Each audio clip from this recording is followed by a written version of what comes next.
حضرت بلال رضی اللہ تعالیٰ عنہ نے اتنی تکالیف جب برداشت کی ہے نا، تو اللہ تعالیٰ نے آپ کو فضیلت کیسی عطا فرمائی۔ عن ابی ہریرہ ان النبی صلی اللہ علیہ وسلم قال، حضرت ابو ہریرہ فرماتے ہیں لبلال عند صلاۃ الفجر، حضرت بلال فجر کی نماز کے لیے آئے، آپ نے فرمایا یا بلال حدثنی بارحى عمل عملته فی الاسلام، بلال کون سا کام اچھا کرتا ہے، کون سی نیکی آج کل کر رہا ہے، نیکی کون سی تیری اتنی بلند پائے کی ہے؟ فإنی سمعت دفع نعلیک بین یدی فی الجنہ، اے بلال تو دین اسلام کا کون سا ایسا نیک عمل کر رہا ہے کہ جنت میں میں نے تیری آہٹ، تیری آواز سنی ہے، جنت میں بھی تیری آواز مجھے سنائی دی ہے، اے بلال تو نے آخر عمل کیا ہے؟ تو حضرت بلال رضی اللہ تعالیٰ عنہ، کیونکہ وہ اپنی عبادتوں پہ ناز کرنے والے لوگ نہیں تھے، عاجز انکسار، اور عاجزی انکساری بھی انسان نیک ہو اور نیکی کرنے کے باوجود عاجزی اور انکساری، یہ انسان کے لیے بہت بڑی نیکی ہے۔ جس طرح ہمارے بزرگ کہتے تھے نا بھائی نیکی کرنا یہ بھی مشکل ہے،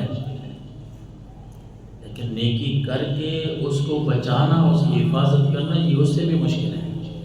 بعض دفعہ بندہ ریاکاری کر لیتا ہے، ریاکاری سے آپ کو پتہ ہے بھائی اللہ کے نبی نے فرمایا ریاکاری، دکھلاوا، یہ تو شرک اصغر ہے، شرک ہے، بندے کے عمل ویسے ضائع۔ حضرت بلال کو اللہ کے رسول صلی اللہ علیہ وسلم فرمایا بلال تیرا عمل کون سا ایسا نمایاں عمل ہے، ایسا اچھا عمل ہے کہ جنت میں تیری آوازیں سنی جاتی ہیں؟ بلال نے یہ نہیں عرض کی کہ اللہ کے رسول میں تو بڑی نمازیں پڑھتا ہوں، میں تو بڑا نیک ہوں، یہ بھی کام کرتا ہوں، یہ بھی کام کرتا ہوں، نہیں، آپ نے بڑا ایسی والا جواب کہنے لگے قال ما علمت عملا ارجع عندی، اللہ کے رسول میرا کوئی خاص عمل ایسا نہیں ہے، اللہ نے پتہ نہیں کوئی نیکی قبول کر لی ہوگی، لیکن میں یہ نہیں کہتا کہ میں کوئی بڑا نیک ہوں، میں تہجد گزار ہوں، میں فلاں اتنی نمازیں پڑھتا ہوں، اتنے روزے رکھتا ہوں۔ وہ بلال جو نفلی روزے رکھنے والے ہیں، عبادت گزار ہیں، تقوی والے ہیں، پرہیزگاری والے ہیں، وہ اللہ کے رسول کو یہ نہیں کہتے کہ اللہ کے رسول میں نے یہ کام کیا، بلکہ کہتے ہیں انی لم اتطہر طہورا فی ساعۃ لیل او نہار الا صلیت بذالک الطہور ما کتب لی ان اصلی۔ ہاں اللہ کے نبی ایک کام ہے، میں صبح شام جب بھی میں نے وضو کرنا ہے نا، ایک معمول میں نے بنایا ہوا ہے کہ وضو کرنے کے بعد 2 رکعت میں نفل پڑھ لیتا ہوں، ہو سکتا ہے اللہ نے میری یہ نیکی قبول کی ہو اور اسی وجہ سے جنت میں میری آواز آپ نے سنی ہے۔ اللہ اکبر۔ تو حضرت بلال رضی اللہ تعالیٰ عنہ آقا کریم علیہ السلام کے ان صحابہ کرام میں آپ کا شمار ہے جو ابتدائی اسلام میں اسلام سے مشرف ہو، ابتدائی اسلام میں عشق مصطفیٰ اللہ تبارک و تعالیٰ کے ساتھ لو ایسی لگی ہوئی تھی، توحید کا ایسا اثر تھا کہ چاہے جتنے بھی کفار نے ظلم کیے، حضرت بلال رضی اللہ تعالیٰ عنہ نے توحید کو نہیں چھوڑا، نبی کی نبوت کی جو گواہی دی تھی، رسالت کی جو گواہی دی تھی، اس کو نہیں چھوڑا۔ یہ بات بھی یاد رکھیے گا،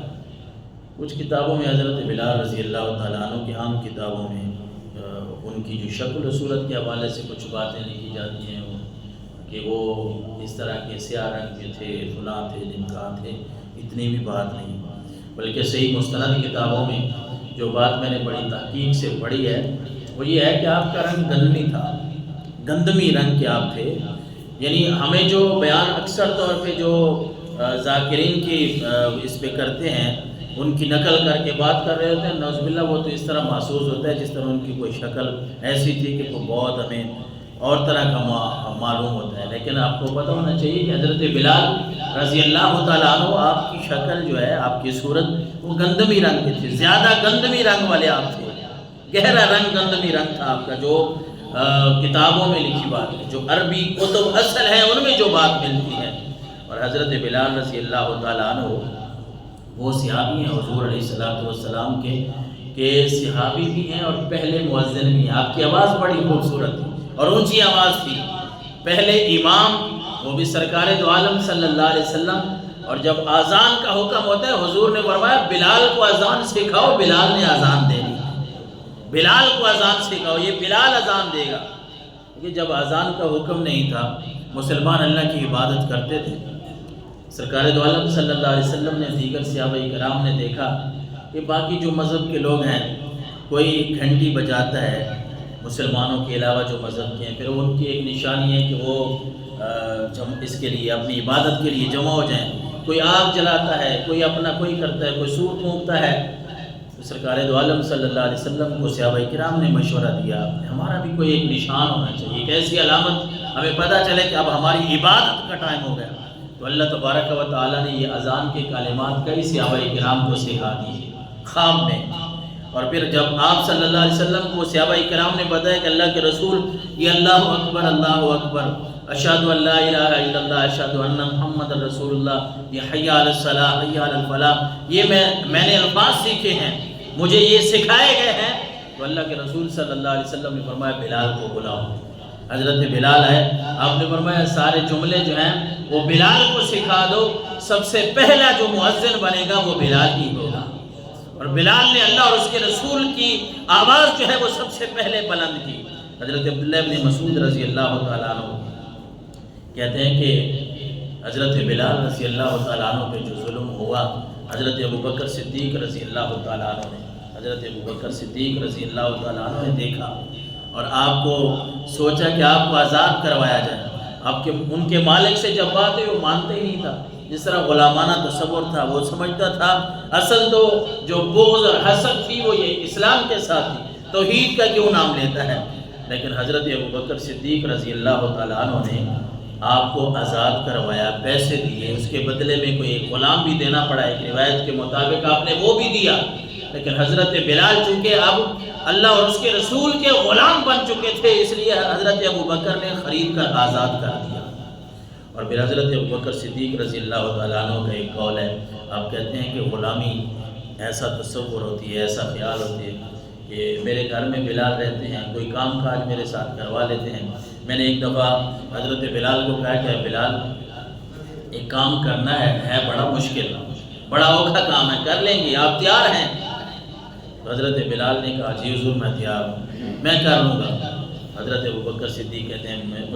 میں نے جب یہ لفظ سنے مجھے بڑا صدمہ ہوا کہ بلال کو ابھی بھی وہ غلامی والا تصور ہے۔ تو میں نے بلال کو کہا کہ بلال آپ آزاد ہیں، اب آپ جو کام کر سکیں گے وہی آپ نے کرنا ہے، آپ سے مشقت نہیں لی جائے گی، آپ کو مشکل میں نہیں ڈالا جائے گا۔ اور پھر حضرت ابوبکر صدیق رضی اللہ تعالیٰ عنہ نے فرمایا بلال یہ سیاہی لیں،